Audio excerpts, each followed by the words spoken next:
tonight, I should say, is special because I have from Portland, Oregon, born November 6, 1942, an American retired professional wrestler, a Olympic weightlifter, and strongman competitor from the United States. You may have guessed, my guest is Ken Patera. Ken Patera, how are you, my friend? I'm unconditionally fantastic. Fantastic. I've been waiting for this interview for an hour. Been on the edge of my seat for an hour. I love it. There are no conditions on your fantasticness. I love it. Welcome to my show. Thanks for taking a chance on an old friend. And I'm going to tell everybody exactly how we are old friends.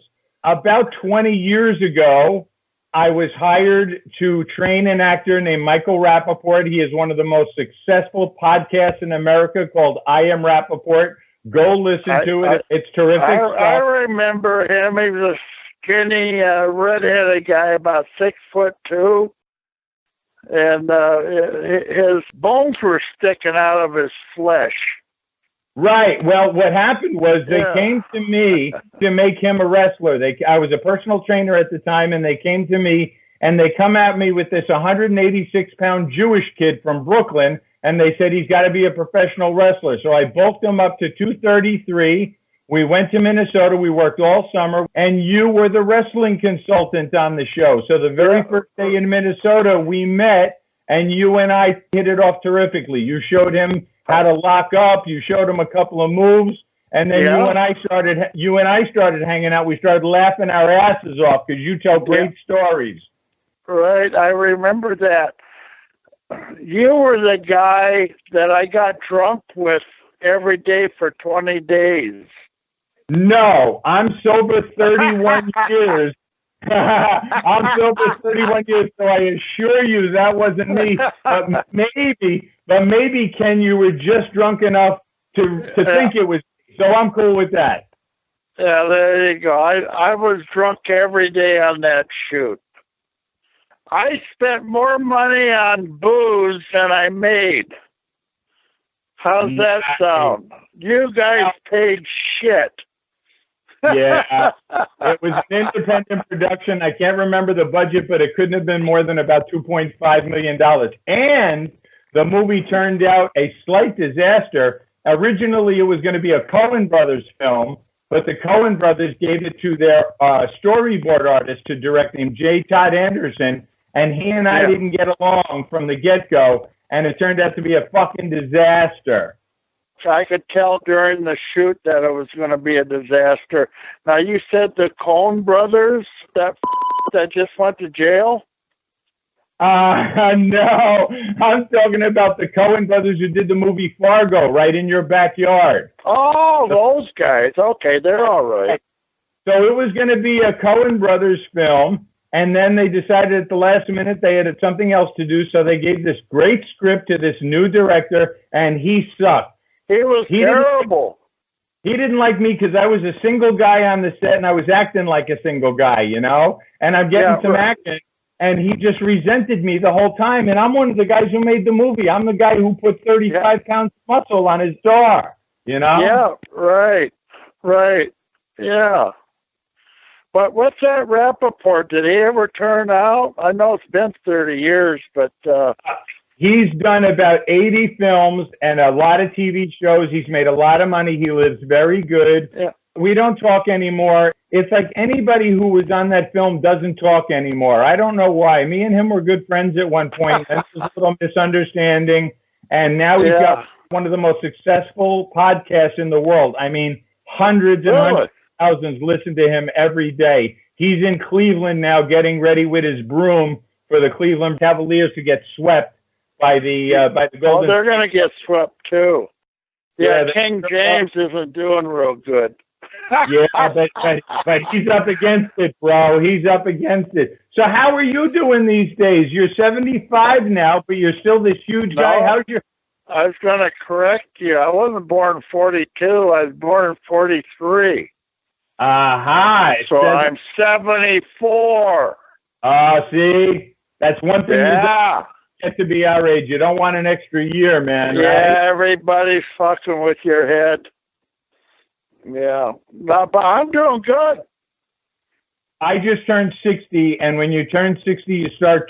All old guys do is talk about their health. You know, how's your prostate? How's your liver? Yeah. How's your hearing? How's your this? How healthy are you these days? Are you still like a brick shit house? Oh, well, 332 pounds this morning.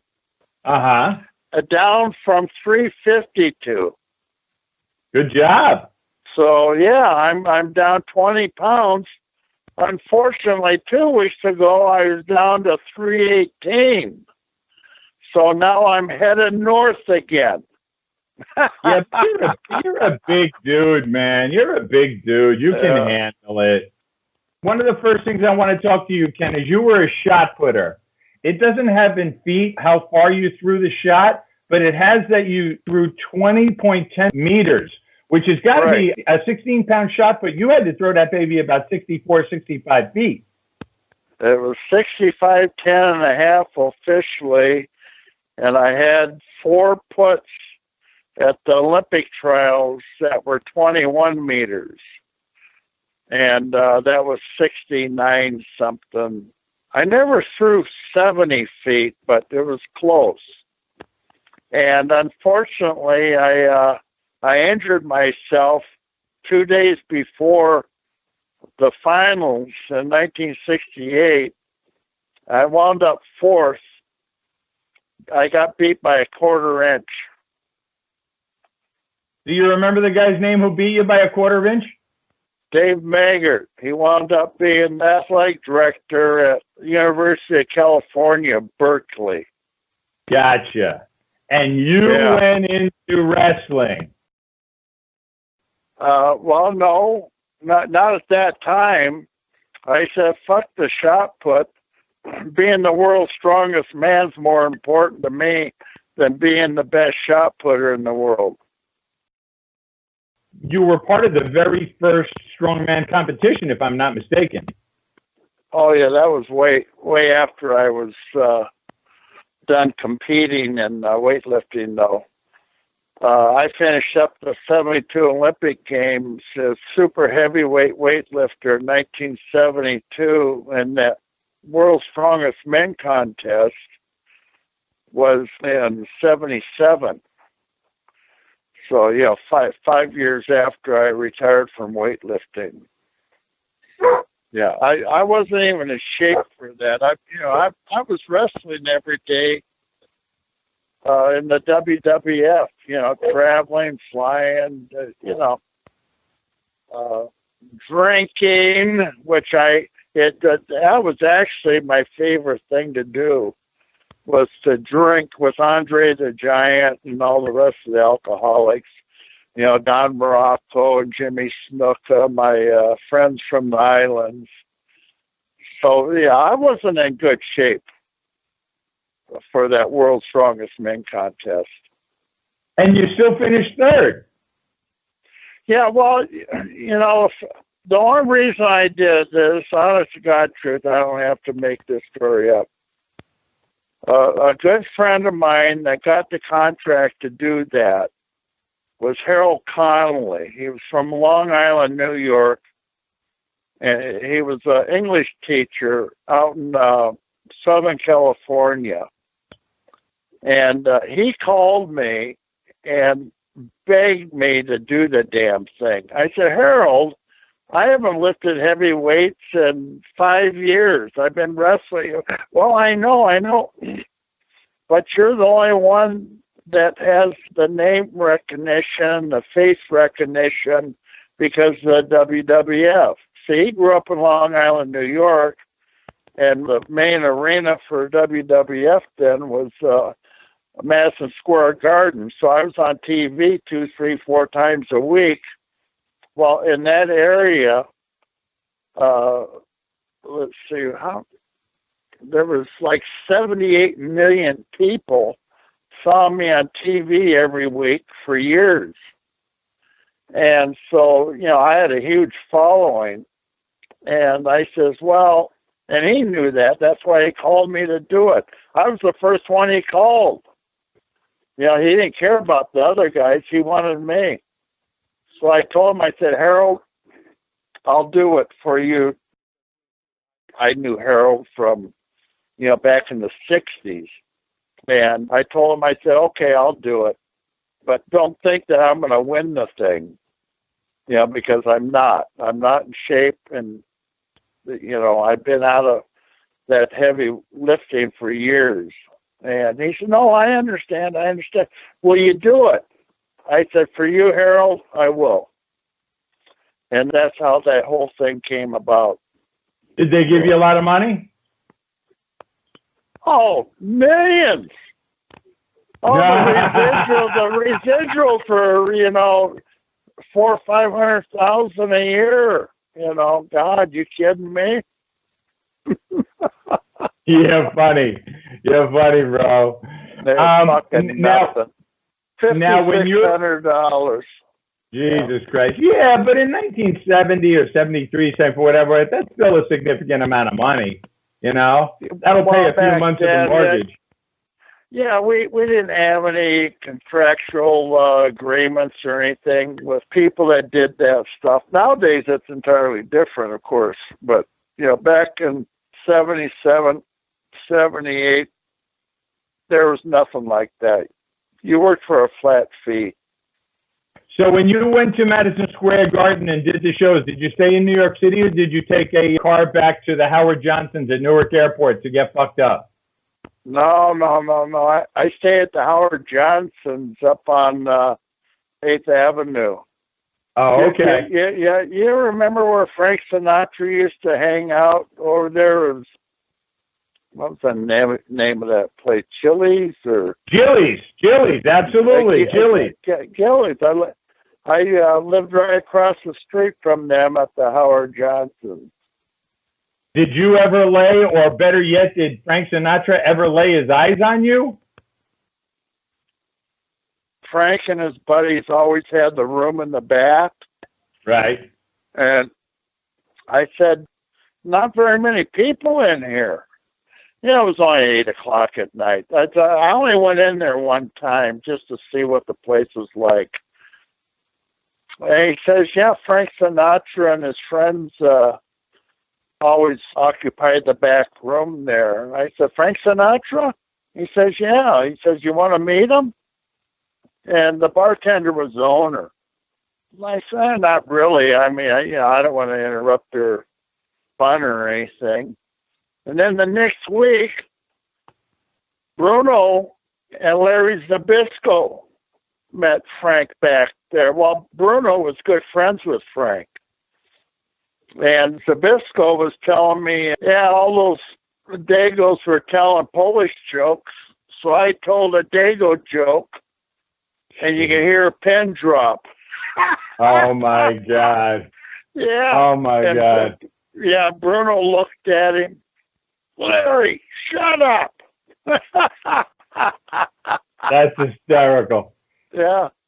Hey, Ken, when we first met in Minnesota, the first day we were there, you started telling me about your incarceration. I'm not going to talk about that. Okay. Because of the way you talked about it, you didn't talk about it like a serious thing. You kind of made like a joke about it, about the incident, you know, about the rock through the McDonald's. And you told a hysterical story. And obviously it was a serious time in your life, but you kind of really made light of it and made us laugh one night about telling the story. Yeah, well, you'll never hear it again. That was a piece of shit. Judge and the DA in that case are all corrupt. Just like you're seeing on TV for the last 2 years about Donald Trump. These motherfuckers don't give a fuck who you are. All they want to get is a scalp. And they're fucking lying motherfuckers. I can't stand any of them. Really, I can't stand them. Fucking judges and DAs, they're a bunch of lying sons of bitches. Right across the board. Every fucking one of them. I don't trust any of them. So the only thing I'll ask is, did that happen during the middle of a WWF run for you? No, it was AWA. Oh, it was AWA, okay. Yeah, it was 1984. Right. Yeah, 1984. Yeah. So you're killing it in AWA. And then at what point does, I guess, Vince Sr. maybe? Does Vince Sr. contact you and tell you he wants you up with the big boys? I talked to the old man back in 75 or 76 when I was working for Bill Watts out in Oklahoma. And Bruno was a big fan of mine. He followed my whole weightlifting career. And I had met Bruno in 73. He was wrestling in Chicago for the promotion there, and that's when I met him. And we hit it off. First thing he told me, he says that the money you make in this business can put it in CDs, pays a great interest rate. And he was big on CDs, certificates of deposit, for those that don't know what I'm talking about. They're not popular anymore, but at that time they were. And, of course, I didn't buy any CDs. PWI rated you the most hated wrestlers of the year, 77 through 81. That is some heel run, bro. 77 to 81. I didn't know I was that popular. I mean, were you... the fans loved me. I bet I was in more riots in that run 4 or 5 years than any other wrestler in history. But people ask me, what was your toughest match? I said, my toughest match was getting to the ring, and even tougher getting out of the ring and back to the locker room. Because originally you came up as a babyface, am I correct? Yeah, well, of course, I was right out of the Olympic Games, you know. Right. And so, then you have this monster heel run. Is it against Andre? Is it against Don Morocco? Is it against Hulk Hogan? Who are you going against around this time? Well, Hulk never started until the early 80s. When I first turned heel back in, oh, God, was that late? Well, no, it was for Bill Watts out in Oklahoma, actually, back in 76. And then I left there in November of 76 and went to the WWF. And that was right after they changed it from the WWF. And people say, well, what was WWF? I said, Worldwide Wrestling Federation. And they cut it down to the World Wrestling Federation. Right. Yeah. Right. And so then, so I started doing TV for Vince in November, was it October? Maybe it was October 76. So I did TV every 3 weeks until January of 77. And then my first match was the Madison Square Garden with Bruno. And people said, but Terry didn't sell the Garden out. Well, the Garden wasn't sold out because it was 4 below zero and half the fucking train tracks coming in from Long Island were snapping from the cold. The fucking train tracks were breaking. And that's why a lot of people couldn't get in. And I said, the Long Island Railroad was out of commission. He said, yep. So I think it was like 15,000 people was the attendance that night. But the old man Vince, he didn't have any problems with that. He booked me 2 more times with Bruno in the Garden there. And the other 2 were completely sold out. Plus the auditorium downstairs, what they call that place? The Felt Forum, I think. Yeah, the Felt Forum, exactly. Yeah, and that was sold out. And the third time I worked with Bruno, upstairs was sold out, the garden. At over 20,000 people in that. They had over 4,000 people down the Felt Forum. And both of those were overextended as far as the attendance. And the fire marshal just had a conniption. He was threatening to fucking shut the whole thing down because there was too many people.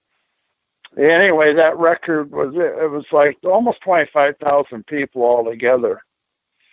And that record will never be broken. And needless to say, you're main eventing. Yeah, I was me and Bruno were the main event. How was it like a guy like Bruno, almost equaling you in size, definitely not strength, but you guys must have had some brutal matches. Oh, yeah, we had fantastic matches. Yeah. You know why? Why? There was so much jealousy going on back in those days. I'm sure still is. But we respected one another. We listened to one another. We had fantastic matches. And that's why we sold out. I wrestled Bruno in the main event 3 times in Madison Square Garden, 3 times in Boston Garden. Same thing, complete all-time records. Of course, the Boston Garden's been torn down now. The Civic Center down there in Baltimore, D.C., the Igloo over in Pittsburgh, all those places, we sold them out completely right to the rafters. When you're wrestling in a guy every night and you're on the road and sometimes you're pissed off and you're pissed off at your wife or your girlfriend, or he's pissed off at his wife or your girlfriend, you haven't seen your family, you're having a bad day, did you and Bruno ever have reason to get stiff with each other? Because I can't imagine you two getting stiff with each other. It must have been mayhem. No, never. Oh, you mean drinking? Oh, yeah. No.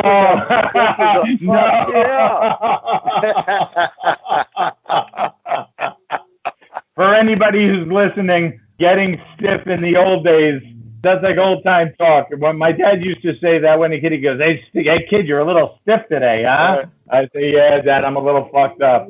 But you and Bruno had such an understanding, you had such a good work ethic that you really took care of yourself. 2 giants in the ring, you always took care of each other. Absolutely. The respect was always there. Yeah, there was no need. Yeah, when Bruno first broke into wrestling, he worked with assholes like Buddy Rogers and, oh God, I can't remember some of the other names, that try to take advantage of him. When I met Buddy Rogers for the first time down in Charlotte, North Carolina, they brought him in, I think he was like 56, 57 years old. They brought him in as a main eventer. I mean, he was still in shape, he looked good. But what a fucking egotistical piece of shit. Because I asked him, I says, when you first worked with Bruno, what did you think of Bruno? He was always a neophyte. He never got it. And I said, what the fuck you talking about?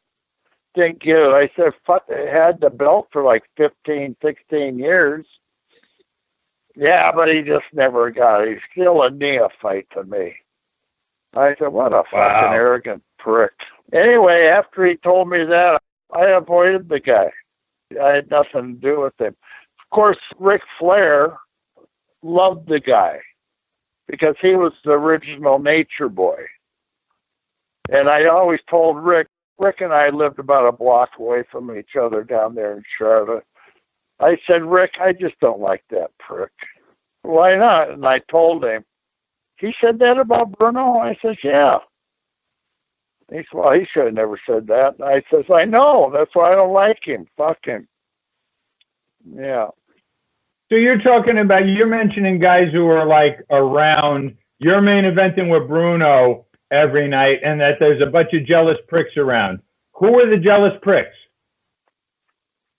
They're all jealous. God, I can't remember whoever was in the ranks there.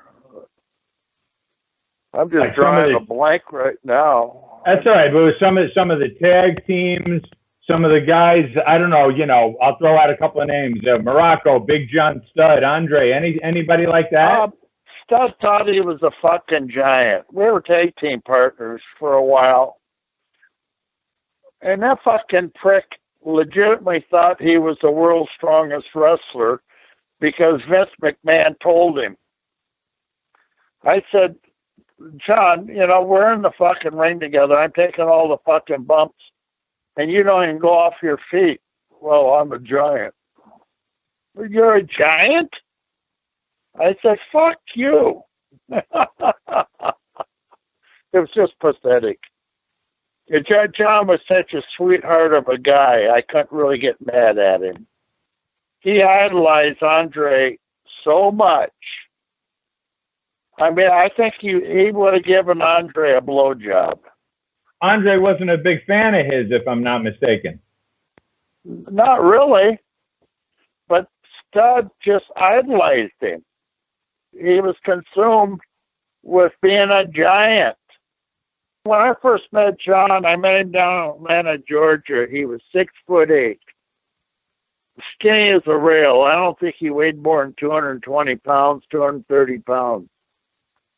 And he was there about 2 weeks, and the promotion cut him, told him that he wasn't going to work out here. They'd have to leave. What year was that? God. 74, 75, something like that. And he got to know a guy by the name of Larry Pacifico from Ohio. I can't think of the name of the town now. Over near Cleveland. Akron, maybe? Yeah, Akron. Akron, Ohio. And he was a power lifter. I knew Larry fairly well.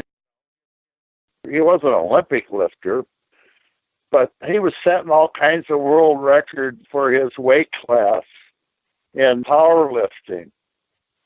And I knew all those guys. Shit, they had so many steroids in them that you poke them with a needle, they'd fucking pop. So John started buying steroids from Larry Pacifico. I don't even think Larry's alive anymore. I don't know how he could be. Well, fuck you, maybe he could be, maybe. But anyway, Stud was paying him $25,000, $30,000 a year for steroids. Human growth hormone, all kinds of these exotic steroids. I'd never heard of them. A lot of people think I took a lot of steroids. That's why I was strong.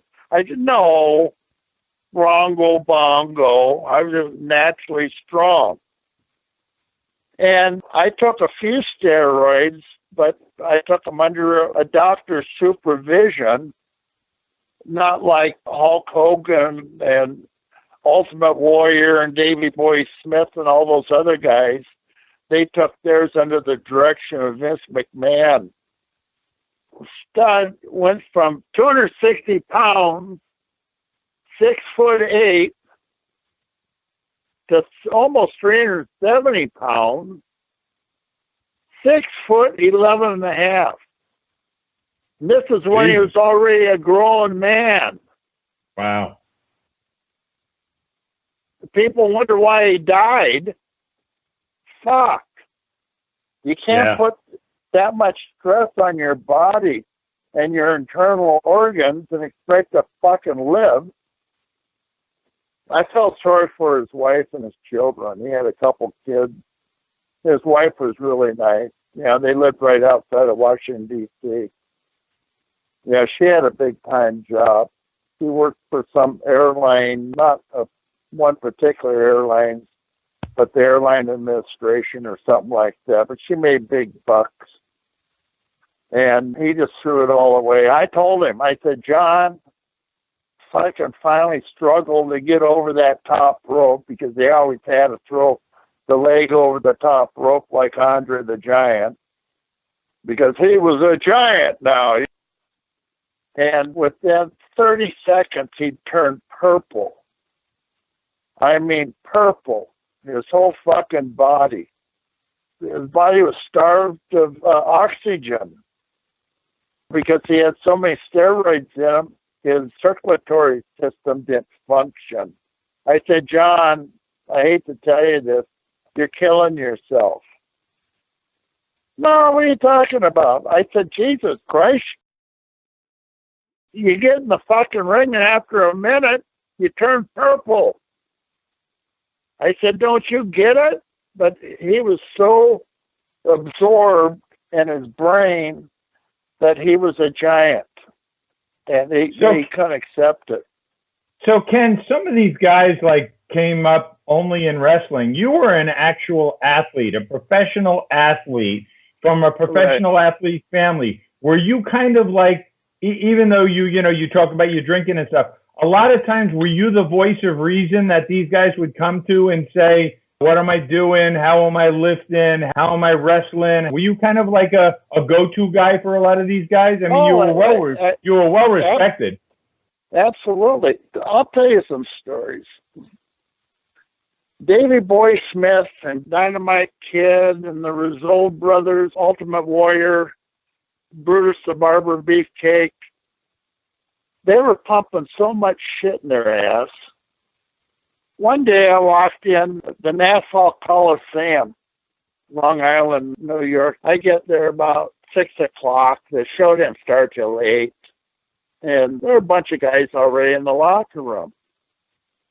The smallest guy in there was Rick McGraw. You remember Ricky Quick Draw McGraw? I do. Yeah, just a little guy. And the second smallest guy was Dynamite Kid. And then Davey Boy Smith.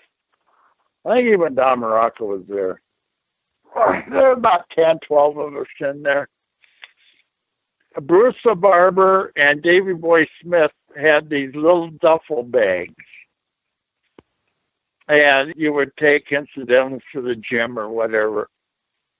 They opened those fucking bags up. There's enough steroid in there for everybody on the Olympic team. My God. And for those of you that don't think the Olympic athletes take steroids, even today, don't kid yourself. They're all sauced up. They have all kinds of tests to detect steroids. Well, all the athletes have doctors to give them medications to disguise the steroids too. I couldn't believe the amount of steroid that were in those 2 bags. I looked at it, I said, what the fuck? I didn't even know the names of 80% of them. Oh, this is for this, and this is for this, and this is for that. And I said, what? And this was, 1980, what year would that have been? I'm going to take a wild guess. 87, 88. It was near the end of my career. I said, you guys take all these fucking steroids. I took every one of them. And what I used to lift off the ground and military press over my head, you guys can't even roll that much. Now, you're a fucking freak, Patera. I'm a freak. I said I'm fucking trained. They were all upset. They almost got to think that you're ribbing them because you're Ken Patera. You're one of the strongest guys in the world. You're built like a brick shit house. You're scary as hell. So they probably think in some way, oh, he's probably doing the same thing, but he's doing it alone in his hotel room, when in fact you're not. So they got to think this is a rib somehow. And that's why I told them. I said, fuck. I said, you guys are nuts. I said, you're killing yourselves. Every one of those guys are dead, except for Brutus. Yeah. I think he's still alive. I saw him back in New Jersey at an autograph deal about 8 years ago. Yeah, he is still alive. Yeah, but I'm going to tell you, they had these syringes, 1.5-inch needles. I am not kidding. They had about 30 of them filled up with these steroids and, a pile of vials. that they throw in the garbage can. Right. I said, you guys are going to throw those in the garbage can? You don't think the janitor might report something like this? Syringes and everything. I said, you guys are nuts. Like Davy Boy Smith would give Ultimate Warrior 2 shots in his left cheek and 1 shot in the right cheek. 3 cc's per syringe. That's 9 milligrams, 3 shots. Right. I said, that shot right there, I never took that much in 6 weeks. Right. Back when I was lifting. I said it would take me 2 years to do that many steroids. They're taking the human growth hormone taking the tiny little needles in the fat in their stomach. They're shooting Winstrol and the white powdery stuff in their ass, and in the other cheek they're shooting something else. So they're stacking steroids. They're stacking, and that's why they got so big, and that's why they were blown up most of the time too. Exactly. Quick Draw McGraw, he'd give somebody 3 syringes full of sauce, and then Bruce the barber would do it and go down the line. I said, you guys are fucking nuts. There was this Winstrol V. Well, V stands for veterinary, for animals. Yeah. And I said, oh my God. I could not believe the amount of steroids those guys injected into each other that night. It was astonishing. I couldn't believe they did it. But you know what? They did that like 2-3 times a week. Yeah. When in fact, because you're bumping every night with Bruno Sammartino and superstar Billy Graham and Andre the Giant once in a while and Big John Studd, you're the one who could probably use them and isn't even using them. How was it bumping with those guys? I mean, you had to fight superstar Billy Graham, am I correct? I only worked with Billy one single in Portland, Maine. And that's because the old man Vince McMahon wanted to see who would be the heel and who would be the baby face. Well, I was outright heel, and the place was sold out. And Bruno wanted me to have the belt, and the old man had promised Eddie Graham, the promoter down in Florida, that he would put the belt on superstar Billy Graham for 6 months or something, then put it on me. Well, it never happened. I was legitimately pissed. How come you never got the strap? Politics. I was a little outspoken, let's say. Uh-huh. The old man came to me one day and says, Kenny, you sell out everywhere, so it doesn't matter. You don't need a belt. These other guys legitimately need the belt. I said, well, if you feel that way about it, fine. It suits me. I don't care. And then they made up the Intercontinental belt, that fictitious tournament down in Brazil or Argentina or wherever it was, that Pat Patterson wound up. And then I beat Pat in Madison Square Garden for the Intercontinental belt. Was that 1980? Yeah, 1980, I think it was. Backlund was in the mix too, right? Oh, yeah, that was before 1980, though. I can't remember when Backlund beat Superstar, I think, in Baltimore. I don't remember the year, 78. Hulk did get the belt. Well, yeah, and then Sheik had the belt. But Backlund had the belt for 5-6 years. And then shortly after that, you went down to Mid-Atlantic with Chief Wow, McDaniel, and Tony Atlas? Yeah, right. Yeah. Right. How was it taking bumps with them? That was good. Yeah, I took a lot of bumps. And people loved it. That's why I got over. I was such a badass that people would love it when somebody would give me a suplex or a body slam or a backdrop or something like that. Hey, you're gonna get his ass kicked, you know. Of course, I never got my ass kicked, you know. I was the bad guy. I knew how to cheat. Right. Right. Now, what about Andre? What was your experience with Andre? Well, Andre and I would play cribbage and drink whiskey and beer. Yeah, we were really good friends. Were you his main drinking buddy? Yeah. You and Timmy White? Who? Timmy White, his handler? Oh, yeah, right. Yeah, well, White, talk about fucking drinking. White, yeah, he put a few down, but Frank Valois, he could fucking drink. And we were out in Las Vegas one morning, and it was Frank and Andre, myself, and Dino Bravo, Dick Murdoch, Lou Albano, the captain, and a few other guys. There were about 8 of us, I guess. And we went in that front bar that sits basically in the lobby of Caesar's Palace. And we're sitting there getting ready to order breakfast. It was like 9 in the morning. And so we all sit down, order a drink, you know.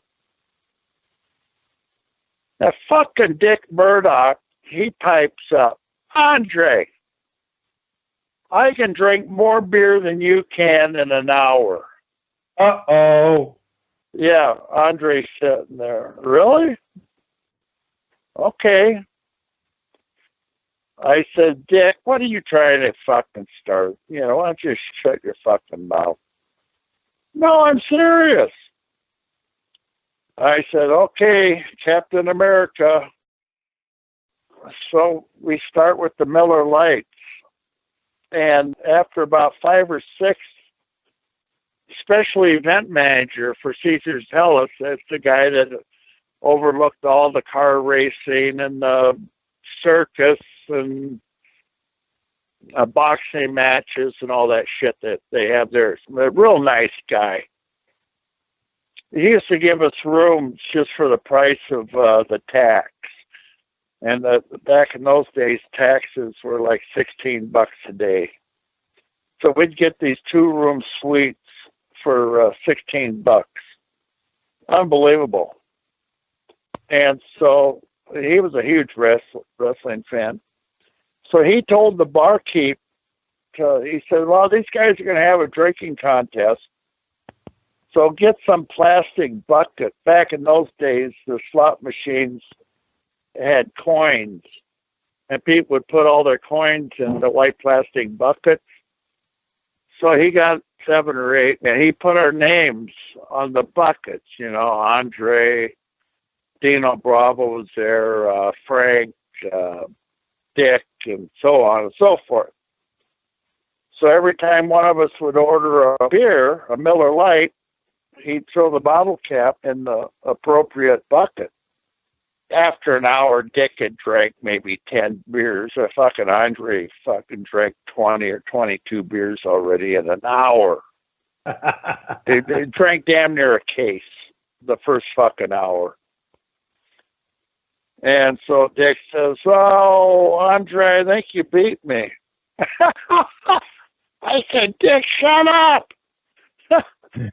So anyway, we continued drinking all morning, all afternoon, into the evening. And now the show was starting over at Thomas Mack Center at 8 o'clock that night. A wrestling event? Yeah. Oh, my God. Yeah, I had to wrestle Andre that night. Oh, my God. Yeah. So about 7:45, I asked the barkeep to count up the bottle caps for everybody. Well, I drank 44. Frank Valois, I think, drank 60. Andre's manager. Andre drank 116. And you and Andre were in the main event that night? We were the main event that night. Do you remember any of it? Yeah, I remember everything. Oh, my God. I'm having stomach trouble right now just hearing that story. Yeah. The funny thing about this is classic. You'll love this.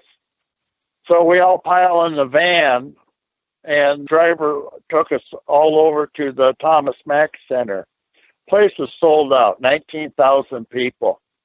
It was filled up right to the roof.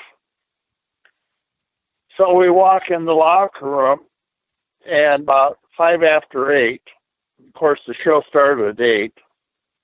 And fucking Arnie Skolin, he's running around. Jesus Christ, where in the fuck have you guys been? He said, don't tell me, I know where you were. You guys were at Caesar's Palace getting drunk. I said, no, Arnie, we're just drinking beer. Just drinking beer. Yeah. So you got all these guys that you wrestled with and bumped with, and now I'm looking at your managers. Every one of your managers is in the Hall of Fame. Bobby Heenan, Lou Albano, the Grand Wizard, Jimmy Hart, General Adnan, and Freddie Blassie. I mean, that's a story in itself right there. Yeah, right. Where am I? Have I made it to the Hall of Fame yet? Well, you think that? So. No, huh? No, I don't think I'll ever see the Hall of Fame. Does shit like that ever bother you? No, not at all. Once we get in the locker room, about 15 minutes later, Arnie comes over. Kenny, you and Andre are the main event tonight. I said, yeah, I know. He says, can you get 15 minutes? We need 15 minutes because of TV. I said, yeah, if you need more, ask Andre. It's up to him. I'm not going to tell Andre how much time we need. He says, I've already talked to Andre. He says, it's all right. I said, it's all right with Andre. It's all right with me. So we get out there. I think we went 16 and a half minutes. Tore the fucking house down. Wow. Literally tore the house down. The people wanted to kill me. Dude, you had to be drunk as shit, right? Oh, yeah. Fucking Andre could hardly stand up. Because Andre was so big, were you able to do your finisher, the swinging neck breaker on Andre, or was that almost an impossibility? No, that's impossible. He was too big, too tall, too heavy. But you could get him in a bear hug, right? Well, I can put him in a full Nelson. Yeah. Yeah, I have long arms. Yeah, there's no problem there. The spinning, lifting, full Nelson, but definitely not the swinging neck breaker, right? Not the swinging neck breaker. No, didn't happen. Dino Bravo. Was Dino Bravo a legitimate strong guy like you? He looked pretty strong. Well, not like me, but he was a strong bench presser. I think he bench pressed 620, 630. God almighty, those are some numbers, bro. I watched Kane and I watched Brock Lesnar bench press 565. That's the most I ever saw while on my watch at WWE. You know, I was head of security at WWE for about 8 years, right? Oh, I didn't know that. Oh, yeah. That's how I'm doing a wrestling podcast. I ran with all these guys.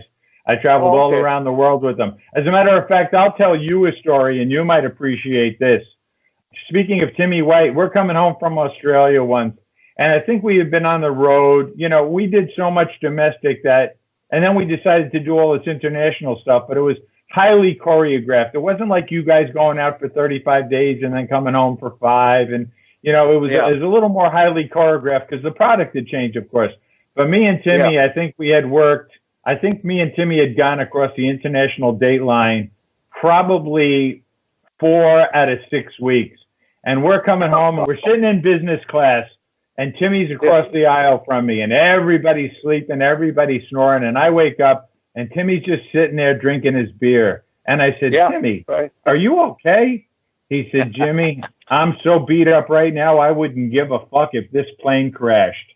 And I swear to God, Ken, at that moment, I felt the same way. I felt like God would be doing me a favor right now if this plane would just crash. I was so fucking miserable being on the road. Yeah, well, you know?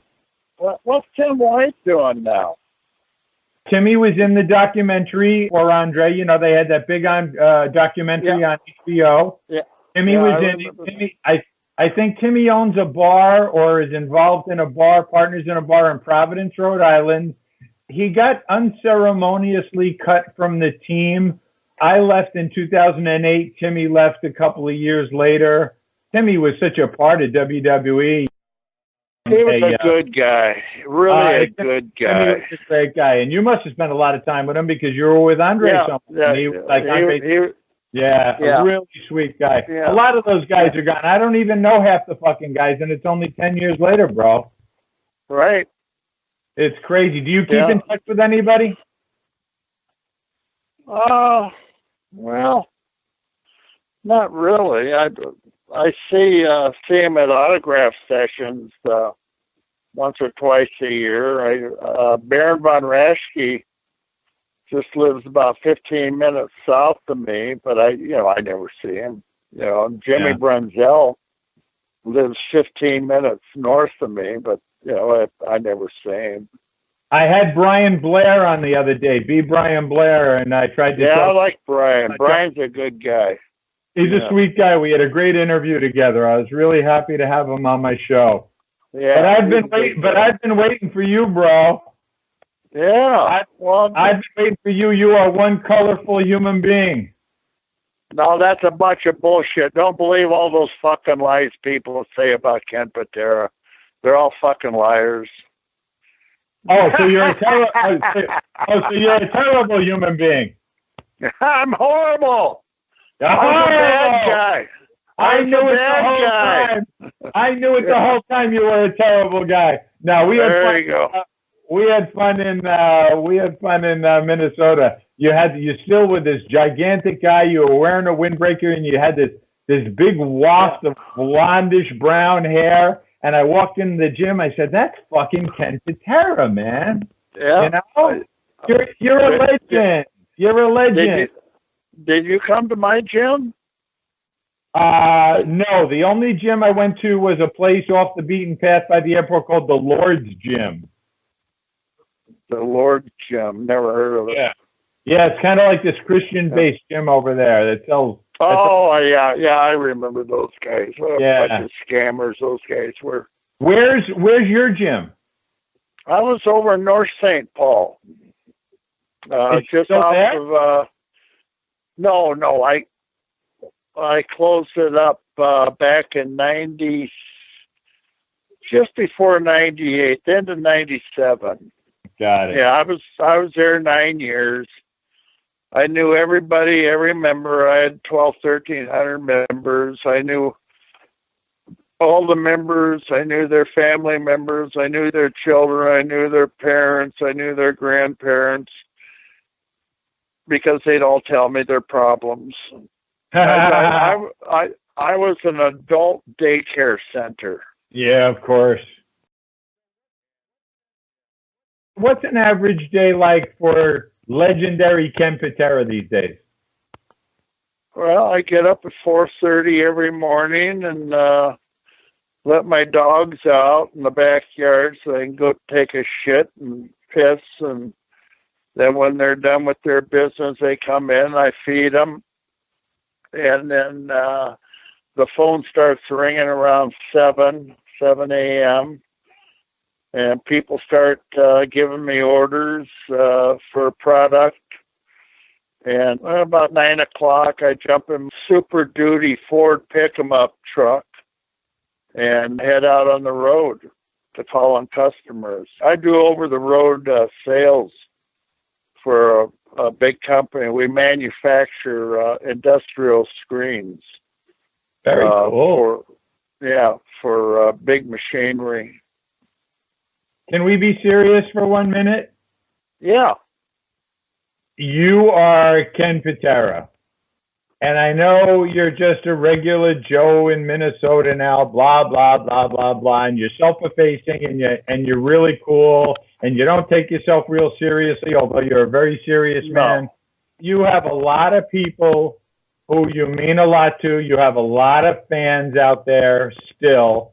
So let me have serious Ken Patera for a second. What do you want to say for the people who haven't heard you in a while, who haven't seen you, who don't know what you were up to, but you were on Noonan Speaks today and they learned a little about you? What do you want to say to them? I want them to remember the memories. And I hope they were good memories. Don't, take all that bad shit out of your head. For those that think Ken Patera was always an asshole and always will be an asshole. I was never an asshole. And, I enjoyed entertaining people. And people, that come up to me on a daily basis, believe it or not, because I drive about 1,500 miles a week. And I call on a lot of customers. My customers are the salt of the earth. They mine rock and sand and stuff for the road builders. The guys that drive the big machinery, huge machines, not little pencil machines. These machineries in these gravel pits are huge. Earth movers. Earth movers, right. They're big bastards. They're over $1 million a piece, a lot of them. And these guys just love me. They say, God, when I was 8 years old, I used to watch you on TV every Saturday or Sunday with my grandparents or with my parents. And these guys are in their 50s and 60s now. And I says, no, come on. I said, I'm only 29 years old. Right. They all get a kick out of that. But, yeah, people still recognize me. I'll go through the airport and people checking the tickets and stuff. You have to show your driver's license. I'll pull my driver's license out. Ken Patera, God, I remember you from blah, blah, blah, blah. Saying one thing to the fans, loyal fans, or even not even loyal fans. I enjoyed entertaining everybody. I really hated you when I was a kid. I said I was entertaining you, you stupid bastard. You were doing your job. That's right. I was doing my job and I was doing it well. I think we could probably tell stories for weeks, but it's getting late, and this has been a real highlight for me, only because I got to meet you. I got to know you over a few days. You're a cool guy, and at the end of the day, you're Ken friggin' Patera, man. And you're a legend, and I'm so grateful you came on my show, my friend. Well, thank you for inviting me. And just remember, being 74 years old, about 80% of the guys I knew in the past, they're all dead.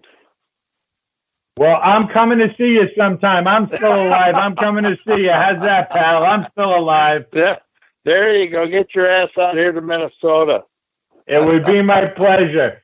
Ken Patera, ladies and gentlemen, on Noonan Speaks. Thank you so much. God bless you, and I hope to break bread with you in the future. Okay, have fun. Thank you. Bye-bye. Take care, buddy.